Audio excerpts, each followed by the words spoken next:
இந்த வயசுலயே இவ்ளோ கிளாமரா குட்டி நட்சத்திரமா வளம் வந்துட்டு இருந்த ஒரு பர்சன் இன்னைக்கு பல நடிகைகளுக்கு டஃப் கொடுத்துட்டு இருக்காங்க.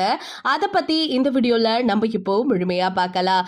தென்னிந்திய சினிமாவில் வளர்ந்து வந்துட்டு இருக்க இளம் நடிகைகள்ல ஒருத்தரா இன்னைக்கு இருக்கிறது தான் நம்ம அனிகா அவர்கள். இவங்க அஜித் நடிப்புல கௌதம் மேனன் இயக்கத்துல வெளியான எண்ணெய் எரிதால் அப்படிங்கிற படம் மூலியமா தமிழ் இண்டஸ்ட்ரியில கால் எடுத்து வச்சாங்க. இன்னைக்கு அனிகா ஹீரோயினியா நிறைய படம் நடிக்கிறாங்க. ஓ மை டார்லிங், அதுக்கப்புறம் தெலுங்குல கூட புட்டமா அப்படிங்கிற ஒரு படம் எல்லாம்.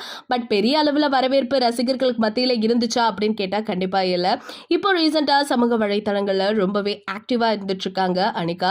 அடிக்கடி ஃபோட்டோ ஷூட் பண்ணுறது, அந்த ஃபோட்டோவை சோஷியல் மீடியாவில் போஸ்ட் பண்ணுறது அப்படின்னு ரொம்ப பிஸியாக இருந்துட்டு இருந்த இந்த பர்சன் இப்போ ரீசெண்டாக ஒரு க்ரீன் கலர் அழகான ஒரு ஃப்ராக்ல ஒரு ஃபோட்டோ ஒன்று எடுத்து வந்திருக்காங்க. பார்க்கறதுக்கு ரொம்ப கிளாமராகவும் மாடர்னாகவும் இருக்காங்க. சொல்லப்போனால் ரொம்ப க்யூட்டாகவும் இருந்துட்டு இருக்காங்க. ஸோ குழந்தை நட்சத்திரமாக வளம் வந்தவங்களா இவங்க இவ்வளோ பெரிய பிள்ளையா இருக்காங்கிற மாதிரி நிறைய பேர் அவங்களோட கருத்துக்களை ஷேர் பண்ணிட்டு வராங்க. இன்னும் சொல்ல போனோம்னா இப்போ இருக்க நடிகைகளுக்கு செம்ம டஃப் காம்படிஷனா அனிகா வளம் வந்துட்டு இருக்கதா சில செய்திகளும் இப்போ வெளியாகிருக்கு. இன்ஸ்டாகிராம்ல இப்போ ரீசெண்டா அவங்க போஸ்ட் பண்ணியிருக்க இந்த போட்டோஸை பார்த்து உங்களோட கருத்துக்கள் என்ன அப்படிங்கிறத மறக்காம நம்ம கமெண்ட் செக்ஷன்ல ஷேர் பண்ணிக்கோங்க. இது போல பல அப்டேட்ஸை தெரிஞ்சுக்க நம்ம சேனலை சப்ஸ்கிரைப் பண்ணி வச்சுக்கோங்க.